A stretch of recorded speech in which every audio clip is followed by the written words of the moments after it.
Alors après le baromètre du confinement, le baromètre du déconfinement, voici le baromètre du On reconfinement. déconfine, on reconfine, on est là.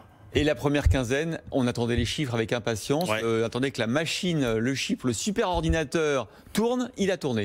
Il tourne grâce, encore une fois, rappelons-le, à toutes les données. Alors maintenant, ça s'appelle des données haute fréquence.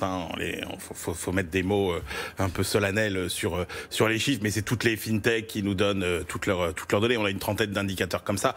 Là, j'ai rapidement essayé de compiler tout ce qu'on avait sur les premiers jours de reconfinement. Alors d'abord, la tendance qu'il faut souligner, et ça, c'est CDLK qui nous le dit, ça a été le rush dans les commerces avant le reconfinement. C'est-à-dire qu'on a eu des chiffres absolument spectaculaires. Si vous prenez les trois secteurs, maison et jardin, animalerie, mode et accessoires et beauté bien-être, on a un pic avant le 30 octobre qui est spectaculaire, avec notamment les magasins de jouets, où par exemple, si vous prenez cette période de la fin octobre, il y a un an, c'est normal, c'est déjà la saison des jouets, on était à 20% au-dessus de l'activité d'une semaine normale dans l'année. Là, cette semaine-là, avant le 30 octobre, on était à 80% au-dessus du niveau d'activité d'une semaine normale. Alors évidemment, après, à la fermeture, tout a fermé. Skello nous dit que la baisse moyenne d'activité chez les commerçants atteint 25% à peu près. On a effectivement les pires baisses, sans surprise, dans le secteur de la restauration. Là, on est à moins 65%, le prêt-à-porter, moins 36%,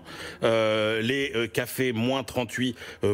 Et alors, SumUp nous dit au contraire, il y a des secteurs qui continuent, on l'avait déjà dit, à tirer leur épingle du jeu, notamment tout ce qui concerne les supermarchés et la vente d'alimentation, où là on est entre 10 et 20% au-dessus des niveaux normaux. Vous savez qu'on aime bien l'indicateur autour des ventes de voitures au jour le jour, on a les chiffres tous les jours de vente de voitures et ça permet vraiment de donner un bon indicateur, notamment de l'intensité du reconfinement par rapport au premier confinement. Des ventes de voitures qui n'ont plus lieu maintenant que par téléphone ou en virtuel. Exactement. Et ce qui est vraiment intéressant, c'est qu'on était avant le confinement, on était à 9000 ventes à peu près.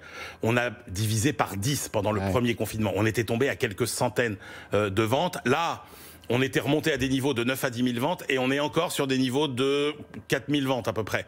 Donc on n'est plus sur une division par 2 du nombre de ventes d'automobiles, on n'est plus sur une division par 10, mais sur une division par 2. Et puis alors la meilleure nouvelle, parce qu'il faut quand même la donner, c'est ce qui se passe sur le marché du travail et du recrutement. Et là on a les chiffres que hier soir, je les ai eus, les chiffres d'Hello Work qui nous dit que depuis juin, on a une volonté de recrutement qui est quand même spectaculaire, plus 22% d'offres d'emploi depuis aujourd'hui par rapport à il y a un an.